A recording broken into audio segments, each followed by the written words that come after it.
Okay, take it away, Chris. Okay, great.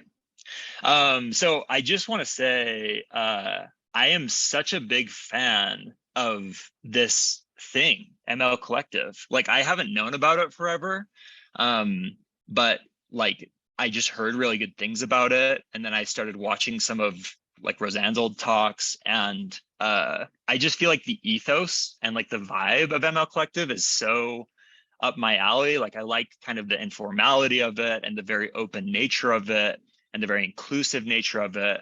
And so I just want to say thanks to Rosanna for doing all this stuff, and everybody who's been involved. Like, you're doing really awesome things for the world. And so I really appreciate that. So I'm Chris Rytting. I'm a 5th-year PhD student at Brigham Young University. I'm studying NLP, and I'm on Twitter at Chris Rytting. Although as of last night, like, I don't know if Twitter's a thing anymore. And so maybe you'll find me on Mastodon. I don't know. But my talk is about using large language models to simulate human beings for social science. And so I want to just really quickly shout out a couple of my co-authors. So I work with political scientists and computer scientists here at BYU: Lisa Argyle, Ethan Busby, Josh Gubler, Nancy Folda, and David Wingate. David Wingate's my advisor.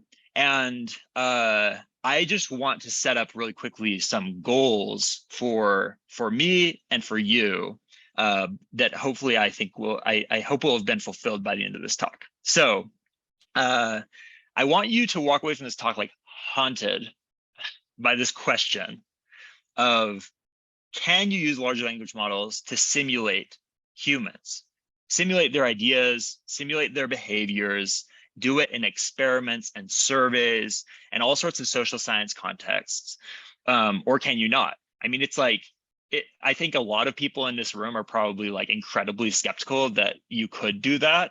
And I don't think I would ever even imagine that it would be the case that you could do this in all times and in all places and in all contexts or something like that.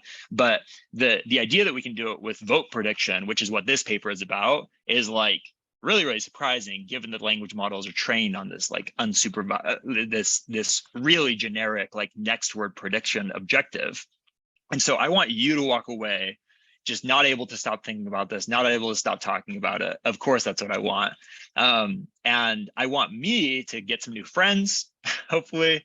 And I want some new answers to, is this paper actually good science, so that we can go forward and improve our methodology. And so those are the goals that I have. And so in order to do so, I want to just like set the stage for what's going on. So I want to ask you to consider two ideas in juxtaposition with each other that you might never have considered in juxtaposition with each other. So the first idea is that social science is important. And when I talk about this, when I say something like social science is important, sometimes I feel like it's kind of like a tautology, like I'm saying like truth is important or something. Like, of course, social science is important because it's how we decide all of policy. It's how we run this thing that we call civilization. And if we understand ourselves, then we can understand maybe the way that we feel, the way that we act. We can understand how to run things in more efficient ways and less efficient ways, and more democratic ways and less democratic ways.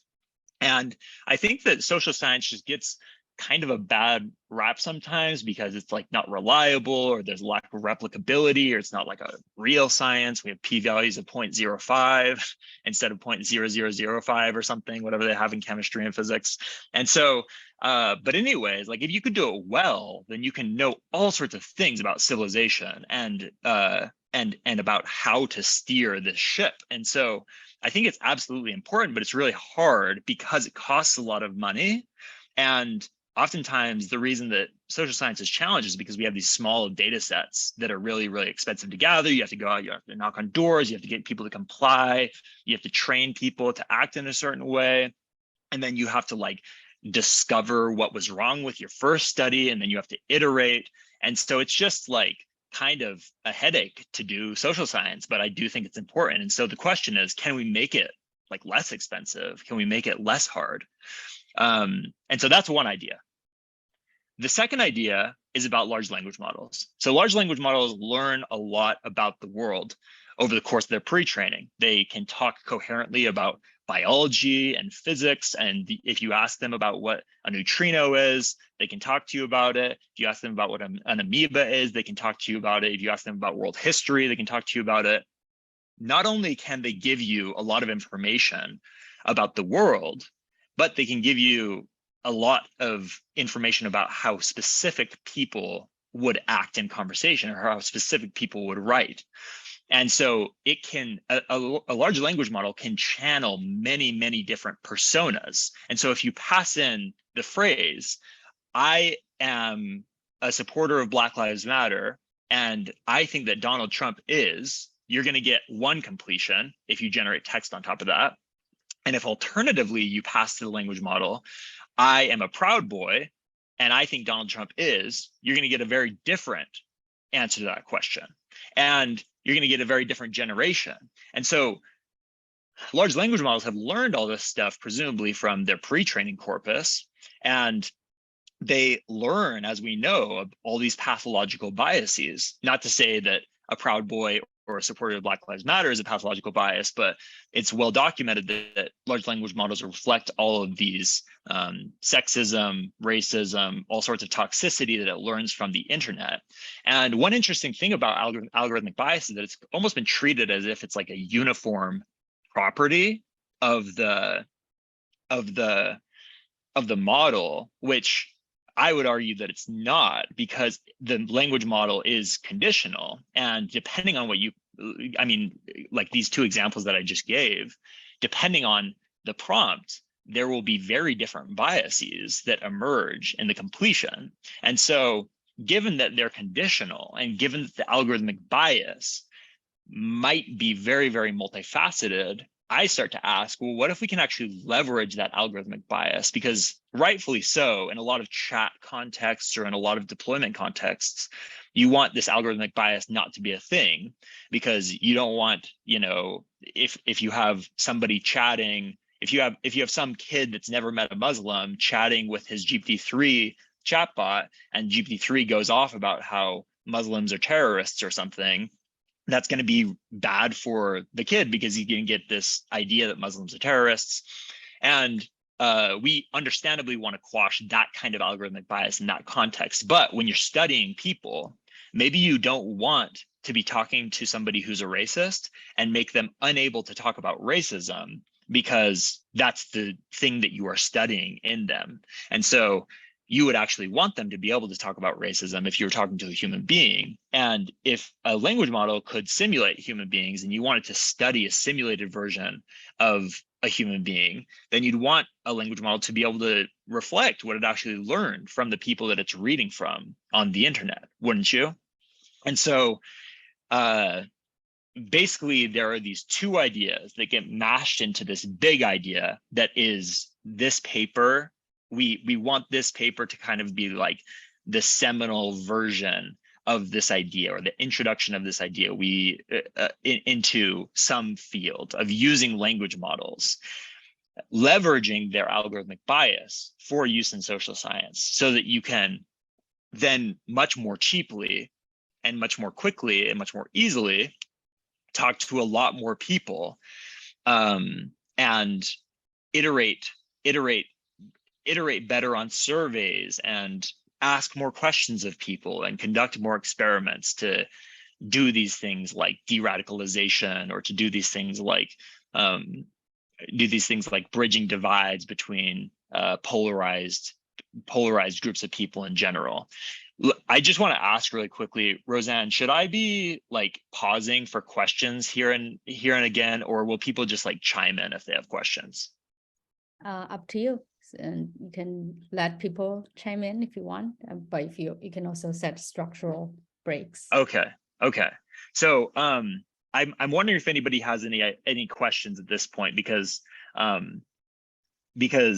actually let me do a couple more slides before I pause for questions.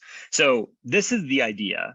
And the benefits of using large language models to simulate humans is that you can, given the same budget, scale way up what you're doing. You can ask way more people, way more populations, because you're paying for machine time instead of human time, where we basically believe that humans have, free reign over how they want to spend their time. And so we believe in providing them incentives to come and participate in studies. There are all sorts of unethical things that you wouldn't want to force humans to do. And you can iterate on survey design much more quickly, given the same workload, you can spend a lot less money. So there are all sorts of reasons why, if language models could do this, it would be a really great thing. And it's effective because it makes it a lot cheaper. And you can also do things that, independently of the cheap question, you can do things that were impossible before. This is like one of the more speculative things that comes out of this project, I think.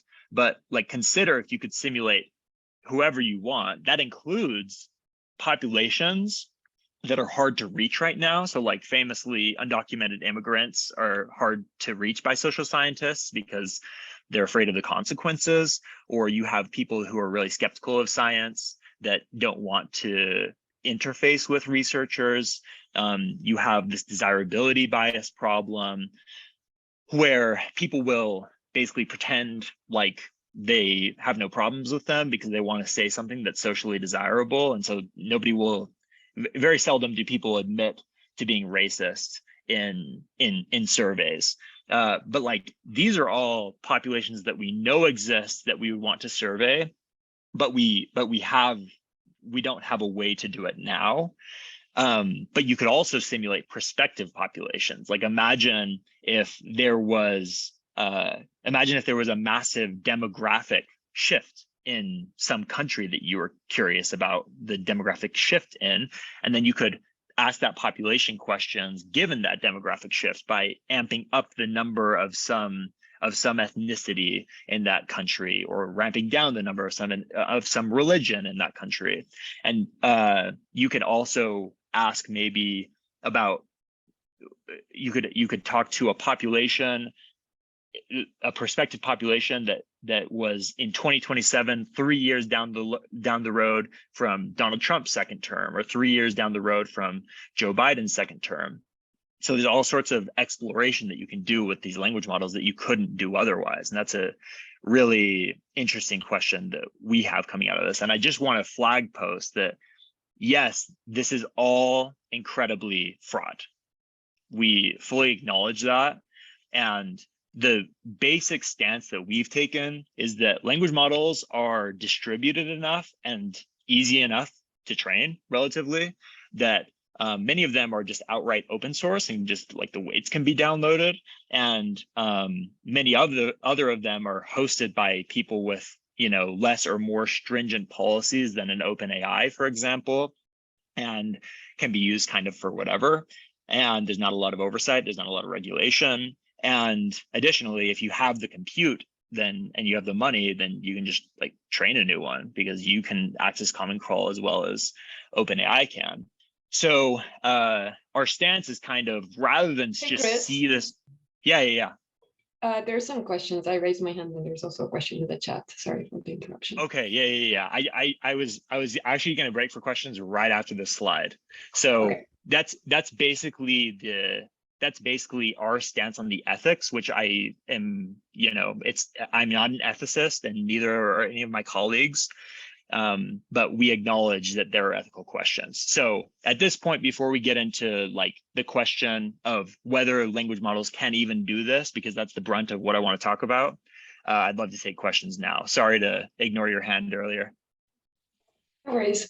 Yeah, my first question is, like, what do you think are the risks in taking this approach? Like, let's say you study the causes of the insurrection of January 6th, and you try to elicit a lot of opinions from a model. What are the risks in presenting the results of such a study? Like, how do you think this could go wrong? Oh, well, yeah, we could spend the rest of the time talking about this easily. But I think that the first thing that comes to my mind is the tool getting into the wrong hands. So like, I have talked about these things like de-radicalization, for example, or depolarization, or reducing sexism, or reducing racism. Who gets to say what is like a good thing to achieve by studying human beings? I don't think that we have a great answer to that right now. And so if somebody else has a different value function than I do, and they want to figure out what kind of framing would make people most friendly, I guess, or amenable to the idea of fascism or reducing democracy, then I know a lot of people who are going to have issues with the technology being deployed in that way. And so there's just like outright malicious use.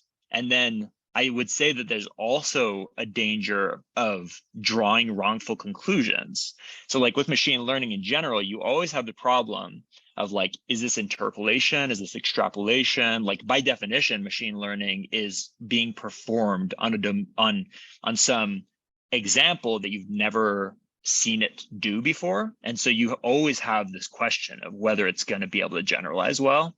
And so what if, you come to really believe in GPT-3's ability to do vote choice, or to tell you what people think about some public opinion question, like, do people believe in climate change? Then we get the answer back from some really bad adversarial edge case with GPT-3, and we get the answer, nobody believes in climate change. It's not a real thing.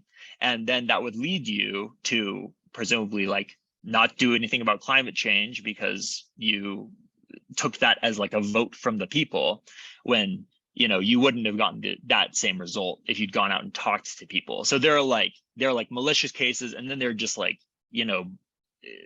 making missteps because it's leading us to some understanding that we shouldn't be confident about. Does that make sense? Yeah, thank you. Thank you for the answer. I think a big concern that I see as well is that we have very little data on the recitation, the provenance of when this data was collected. And it's almost like a snapshot in time for when the models were trained. But as we know, human beliefs and choices and motivations are very dynamic in nature. So I also see a risk with studying something that was captured at some point in time, which no longer reflects the reality of people's opinions about climate change or anything else. Yeah, absolutely. Yeah, thank you. Should I go to the chat? Let's see. What would we think that large language model responses could be in any way representative of human answers? That's a great question, Robin, and actually a great segue into the next part of the chat, in the next part of the presentation. So I'm going to close the chat again for another little second, and then I'm going to go into this next part of the chat, into the next part of the presentation, where I actually make an argument that there's some reason to believe that language models could simulate human beings. So first of all, let me introduce you to this concept of algorithmic fidelity and 4 criteria for it. So algorithmic fidelity is this idea of algorithmic bias, but not being uniform and monolithic, and rather being complicated and conditional and embedded in all sorts of unexpected ways in the model. The idea that the model could reflect the ideas and the behaviors of the population that generated the training data on which the model was trained, is the extent to which it can reflect that is the model algorithmic fidelity. So this is something we kind of define in the paper, and we basically make the arguments that algorithmic fidelity is characterized by 4 things. The first one is the social science Turing test, which is that if you had people, social scientists, or people familiar with how people think and behave in a certain population, look at the results that you're getting from your simulations, would it pass muster? Could people be able to tell some fundamental difference between your simulation and the real people? So for example, if I ask my population of people in the language model, do you believe in climate change? Do you believe that climate change is human caused? I know from people doing social science the expensive way that lots of people do believe that climate change is human caused. And so if I get 0 people from my sample that believe that climate change is human caused, then it's not going to pass the social science Turing test. Or if it generates some kind of gibberish or ungrammatical thing, then I'm going to be uninclined to think that it was actually a person who did that, and it would not pass the social science Turing test. backward continuity suggests that given a completion of text or a generation of text, you would be able to infer some of the demographics or some of the inputs to the model, not exactly, but to some reasonable extent. And so if you if you have somebody, you know, vote for a certain candidate, it's very unlikely that part of their demographic profile would be that they really don't like that person's political party on average. That would be an example of backward continuity breaking. And forward continuity is just the reverse of that. These are kind of just two sides of the same coin. The prompt follows from the generation and the generation follows from the prompt. But forward continuity is that given the prompt, you continue in the same kind of tone, style, set of behaviors and ideas as was contained in the prompt. And so you're going to have completions that are consistent with the demographic indicator of the person, demographic profile of the person that is being simulated. And then pattern correspondence is kind of all of these things at an aggregate level. And so I actually gave probably a better example for number one would be if you read a specific individual completion and it convinced you that it was a human giving that answer.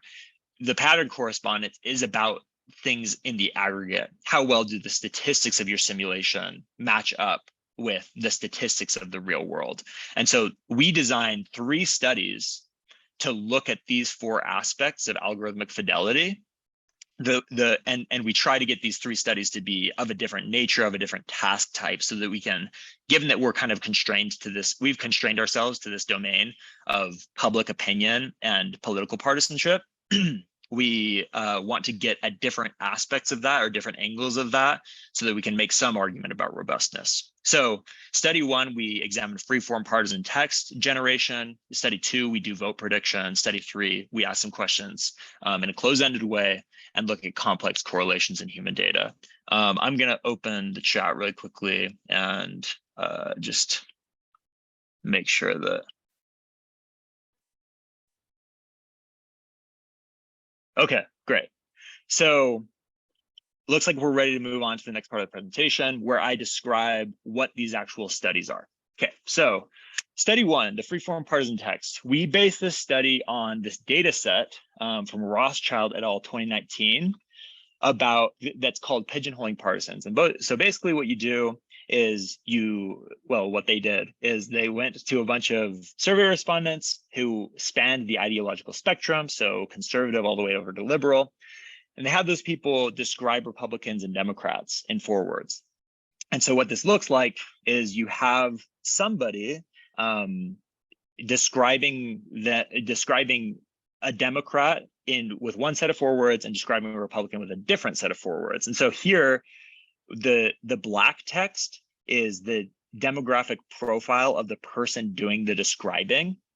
And then at the end of the prompt, so like in the top left cell, for example, you see when I'm asked to write down 4 words that typically describe people who support the Democratic Party, I respond with liberal, socialist, communist, and atheist. So that sounds to my ear like a strong Republican describing a Democrat.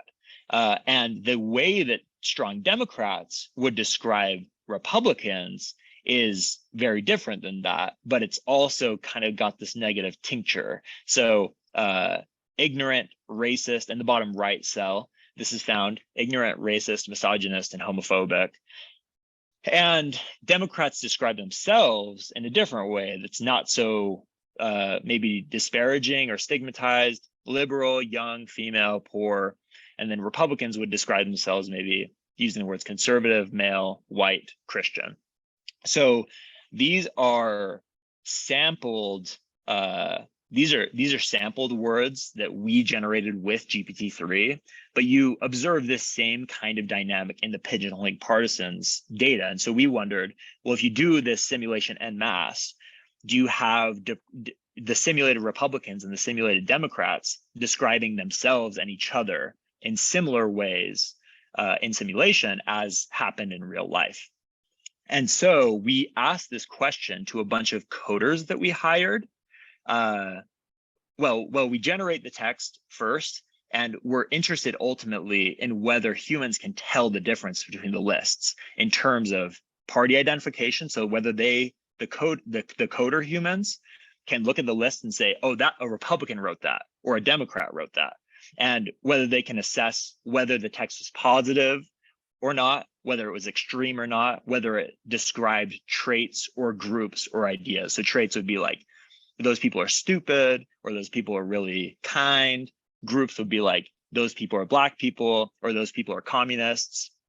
And then ideas would be like, those people love abortion, or those people are hawks on national security, or something like that. So there are these different dimensions that get at the tone and the content of these texts. And we basically ask humans, we're interested in whether humans can tell a difference between the texts generated by humans in GPT-3. So here, we can just look at the raw frequency distributions, though, between the words that are generated by GPT-3 and the words that are generated by humans. And that's what we see here. So these are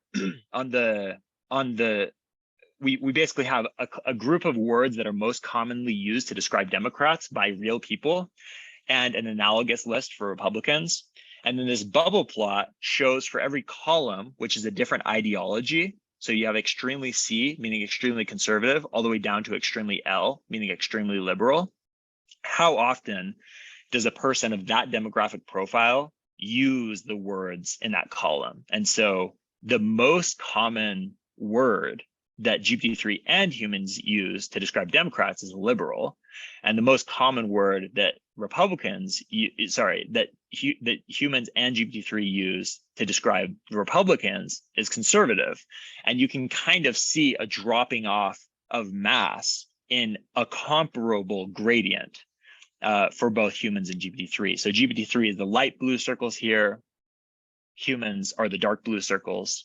And on top of that, just raw frequency distribution that is similar to some extent, you can actually look at the traits of those texts as coded by humans. So some specifics about how we actually source this study: we hire about 3,000 people through the survey platform Lucid to evaluate around 8,000 texts that are produced by GPT-3 and humans. Each individual gets 8 randomly assigned lists.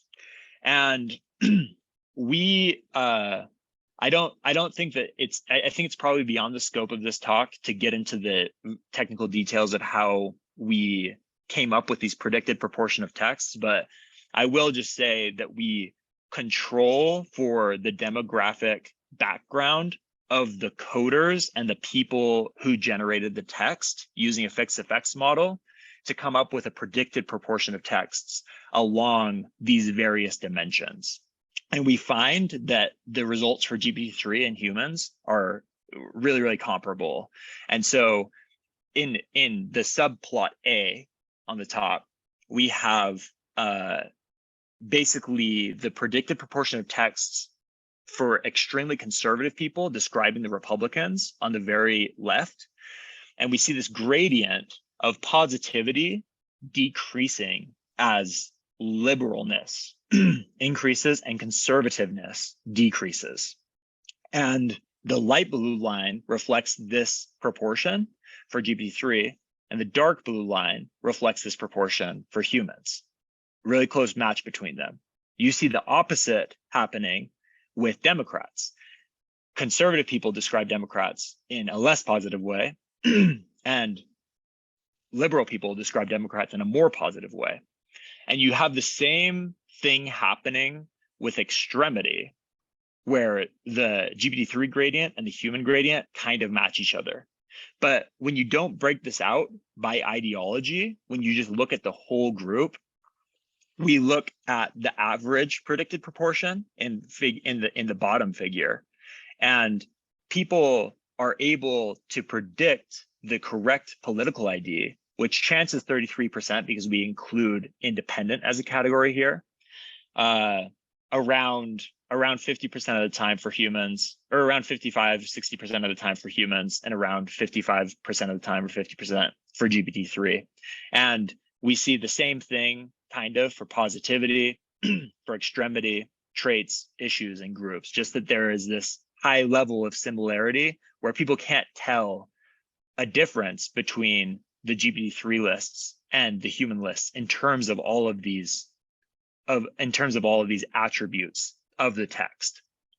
And so that leads us to think that GPT-3 exhibits these characteristics of algorithmic fidelity, of forward continuity, of the social science Turing tests, of backward continuity, of pattern correspondence. So that's study one. I don't know if anybody has questions on study one.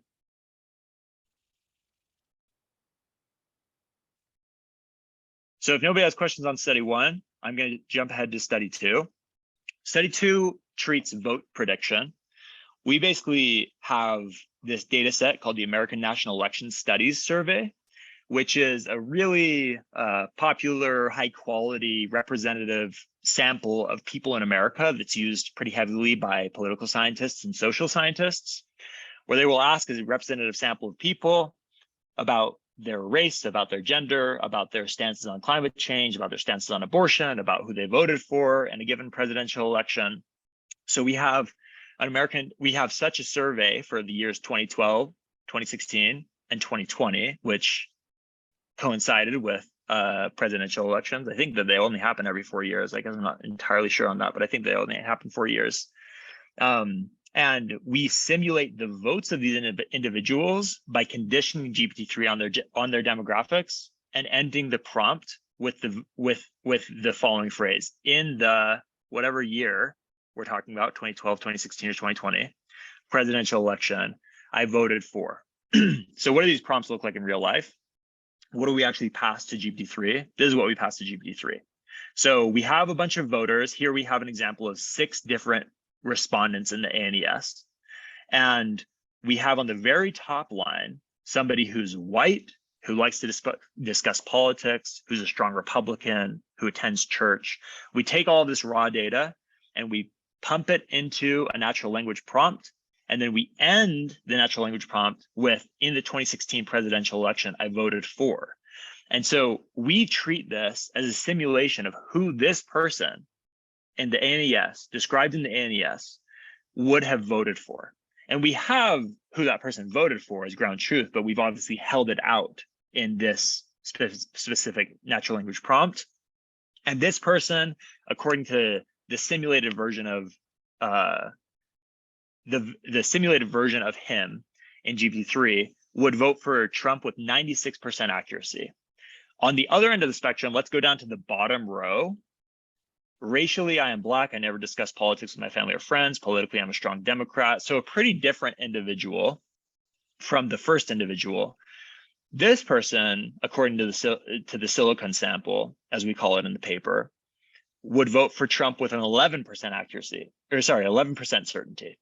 And so we see this gradient as you get less conservative, more liberal, or less Republican, more Democrat, or, you know, less and more of all these other demographics, that the person is less and less likely to vote for Donald Trump.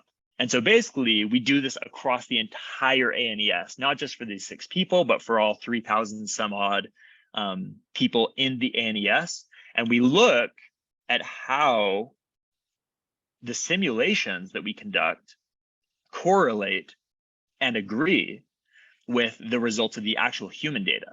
So tetrachoric correlation is a measure of the correlation between 2 dichotomous variables. And so we basically bin the probabilities at 0.5. So anything that's less than 0.5 would be a vote for Clinton. Anything that's more than 0.5 would be a vote for Donald Trump. And we break that sample into all of these subgroups, and we look at all of these distributions over vote and see how well our simulations agree with real humans.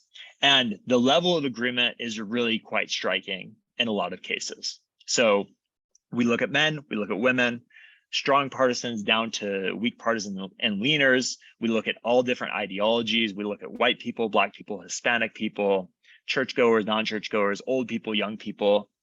And it's something like in the high 80s is the average of proportion agreement and tetrachord correlation. And so really just a remarkable level of pattern correspondence, which is, as you'll remember, one of our characteristics of algorithmic fidelity, as shown in this study.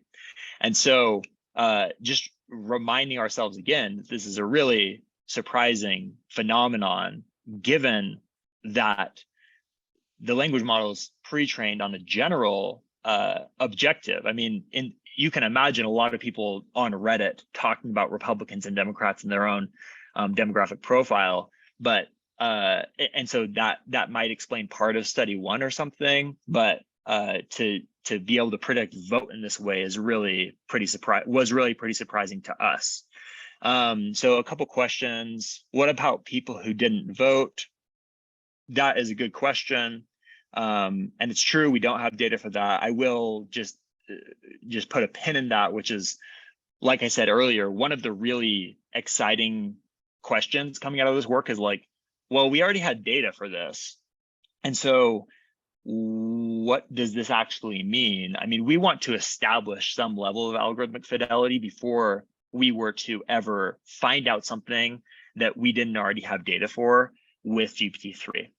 Another question from Stefania.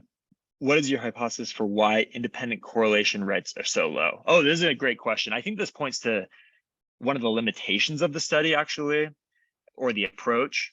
So strong partisans in 2012 had 97% proportion agreement between simulated humans and real humans.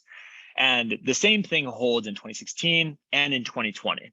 So just like really high levels of proportion agreement, which shouldn't be maybe that striking, given that in real life, strong partisans are more, I mean, as I understand it from the social science, I can't like throw a citation at you, but I'm sure I could dig one up later if you want to like reach out to me and ask me to prove my point here. But as I understand it, polarization is such that the parties are more homogenous than ever and more committed to voting for their candidate than ever. And so you kind of expect Democrats to vote for Biden and Republicans to vote for Donald Trump. But the people that are swinging back and forth every single election are the leaners and are the independents. And so it would make sense that we're less able to model with GPT-3 the independents because like maybe they're just fundamentally less modelable, or maybe there's just more, maybe they're just more stochastic. So that is study two. Here, I just want to show you this ablation study quickly. I want to show you this ablation study where we hold out specific demographic indicators. So like we hold out, like with a full backstory, we get on average like 90% proportion agreement. That's the leftmost bar. And then the bar right next to that basically has no backstory. We get 50% proportion agreement, which makes sense because that's about random chance. But if we include the full backstory and then hold out specific demographic indicators one at a time, then we see performance increase in some limited cases and decrease in other cases. And where it decreases really makes sense. So if you hold out party, for example, you get the worst performance than if you hold out anything. If you hold out race, you get worse performance than if you had given the whole backstory. And if you hold out party and ideology, it takes you down to something like 70% proportion agreement. And on the other hand, a different kind of ablation you can do is you can include one demographic indicator at a time. So you can include only party, you can include only ideology. That's what the right part of this plot is. And so I just wanted to show you that it's not just that we're seeing the word Democrat and we associate that with Joe Biden. It seems like there's really a sort of like mixture or smearing together of these demographic indicators to do this modeling. I got a question in the chat. How did we select these features from ANES to build these narratives? So I mentioned my colleagues in the political science department earlier. They basically handed us the features that we should use, because these are like maximally informative or should be maximally informative on the outcomes that we were interested in, if that makes sense. we have somebody, Andreas, raising his hand. Yeah, hi, fascinating stuff. But don't you have to calibrate your results with, like, say, training a classifier from the structured survey data to see how predictable the vote is based on the personal information? And then you can ask, okay, how close to that can I get with a GPT-based model? So I'm not sure I understand the question. So you wouldn't expect 100%, right? Because someone's vote isn't 100% predictable based on their personal information, their personal background, their race, and so forth. Right. Right. So what you really want to know is what is the ideal outcome, and you could get at that by training, just a standard classifier using the structured data that you get from these surveys, to see, what's the remaining entropy in the vote prediction based on all the information being available in a perfect way. And then the question becomes, okay, GPT approximates that ideal prediction to I don't know, probably even more than, you're probably getting very close, but you wouldn't expect 100% ever. Right. So yeah, I think that's a great question. And as always with these election outcomes, like it's the result of a lot of stochasticity, and these samples are not obviously perfectly representative. They're our best guess at what would be representative. And so there's a lot of uncertainty there. And that I think is a really good area for future work. But yeah, I should probably move on to the last study because we're almost out of time. So I just want to tell you about this closed-ended questions and complex correlations in human data bit, which is where we basically hold out one demographic at a time, pass in the rest of the demographics, and then infer the held out demographic. And so we have, as an example here, a zero-shot interview where you pass in questions about the demographic indicator, such as gender, such as age, such as race, and then you have the person say what the answer to this question is. And then it learns from the prior question, presumably from the prior questions, to answer from the token candidates, from the answer candidates that are provided in the question. And then we infer a last held out demographic indicator. And so you see here that we've passed in all the demographic indicators except for the bottom question, which is attending religious services, so church going. And we will infer that from the given demographics. And the result here to look at is Kramer's V, a plot of Kramer's V values between all the demographics and the other demographics. And we have this result for GPT-3 and for humans. And so what you don't want to see here for perfect algorithmic fidelity is long black lines. You want to see the blue square match up with the dark blue square if there were to be perfect algorithmic fidelity, because Kramer's V basically tells you how much of one variable's variance is explained by another variable's variance. And so if you had all Republicans being women and all Democrats being men, then partisanship is utterly reflective of gender. And so Kramer's V would be 1 in that case.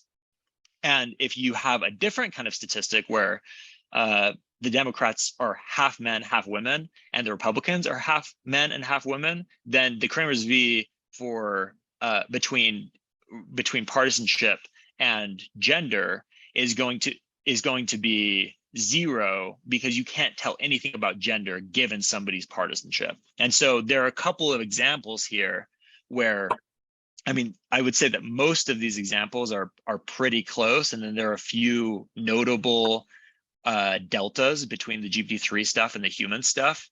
But overall, we make the argument that these 3 studies show a large degree of algorithmic fidelity in this domain for the years 2012, 2016, 2020, ANES, and the pigeonholing partisans data. And so for future work, of course, we want to go to other domains and we want to answer a bunch of these questions that you all have posed to me. And that's kind of the obvious thing, is just to try it on economics and try it on culture and try it on religion. And we also want to try using large language models where we don't have ground truth, which we actually had an ACL 2022 paper about using mutual information to estimate a prompt's quality, which was kind of trying to approach that question.